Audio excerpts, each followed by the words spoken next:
Bukalah Alkitab saudara, Kisah Rasul pasal 19. Kita akan membaca ayat 1 sampai 10. Di sini dikatakan saudaraku, dalam tempo 2 tahun semua penduduk Asia mendengarkan firman Tuhan. Nah, kita melihat bagaimana Paulus melayani mereka. Paulus saudaraku selalu mencari jiwa-jiwa. Bahkan Paulus tidak segan-segan, di sini dikatakan saudaraku menjelajah daerah-daerah pedalaman dan tiba di Efesus. Pernahkah kita menjelajah daerah-daerah pedalaman untuk mencari jiwa-jiwa? Pernahkah kita saudaraku bergerak dari desa ke desa untuk mengabarkan Injil? Saudaraku yang kekasih dalam nama Yesus, boleh juga saudaraku, Roh Tuhan menggerakkan saudara, itu satu hal yang sangat menggemarkan hati, mensukacitakan melihat jiwa-jiwa menjadi percaya dan menerima Yesus sebagai Tuhan dan Juru Selamat mereka. Namun di sekitar kita ini saudaraku masih banyak sekali jiwa-jiwa yang terhilang, jiwa-jiwa di luar Yesus. Saudara, kita mengetahui bahwasanya jiwa-jiwa yang di luar Yesus semuanya terhilang karena hanya satu jalan ke surga, yaitu Tuhan Yesus Kristus. Paulus sampai di Efesus dan dia bertemu dengan 12 orang murid. Dengan bersemangat Paulus melayani, walaupun hanya 12 orang murid saja. Paulus bertanya kepada mereka dengan satu pertanyaan yang penting. Paulus tidak bertanya kepada mereka, sudahkah engkau sembuh daripada penyakitmu? Dia tidak menanyakan pertanyaan demikian. Paulus juga tidak bertanya, sudahkah engkau keberkatan? Bagaimana bisnismu sekarang? Sudahkah bisnismu berkelimpahan? Karena Tuhan berkata, aku datang supaya domba itu berhidup berkelimpahan. Tidak, saudaraku, tidak. Tetapi Paulus menanyakan satu pertanyaan yang jauh lebih penting daripada harta dunia ini, jauh lebih penting daripada kesembuhan tubuh.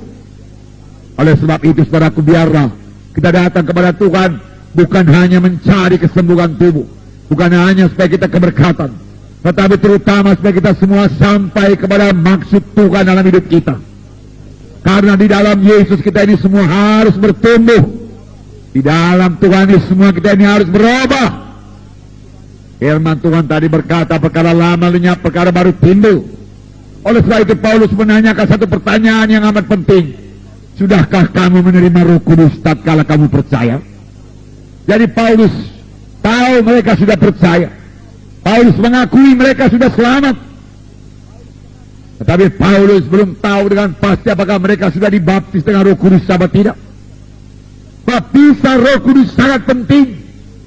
Waktu murid-murid mau berangkat menginjil, Tuhan Yesus berkata kepada murid-murid, tunggulah di Yerusalem sampai kamu dilengkapi dengan kuasa dari Maha Tinggi. Karena Yohanes membaptis kamu dengan air, tapi tidak lama lagi kamu akan dibaptis dengan Roh Kudus. Tuhan Yesus sendiri menyuruh murid-murid menunggu Roh Kudus. Itu sebabnya Paulus bertanya, sudahkah kamu menerima Roh Kudus tatkala kamu percaya? Dan jawaban mereka mengherankan Paulus. Mereka berkata, kami belum pernah dengar kalau ada Roh Kudus. Heran juga. Saudaraku, dalam perjanjian lama banyak diceritakan mengenai Roh Kudus. Buku Joel mengatakan, pada akhir zaman aku akan mencurahkan rohku pada segala manusia. Dan mereka itu akan bernubuat. Turun-turun akan mimpi berbagai-bagai mimpi. Tua-tuamu melihat penglihatan-penglihatan. Dan ke atas hambaku laki-laki dan perempuan aku akan mencurahkan rohku pada masa itu. Ini ditulis saudaraku oleh Nabi Joel, kira-kira 700 tahun sebelum Yesus datang. Nah saudaraku yang kasih dalam nama Yesus, bahkan Yohanes Pembaptis sendiri berkata, saudaraku,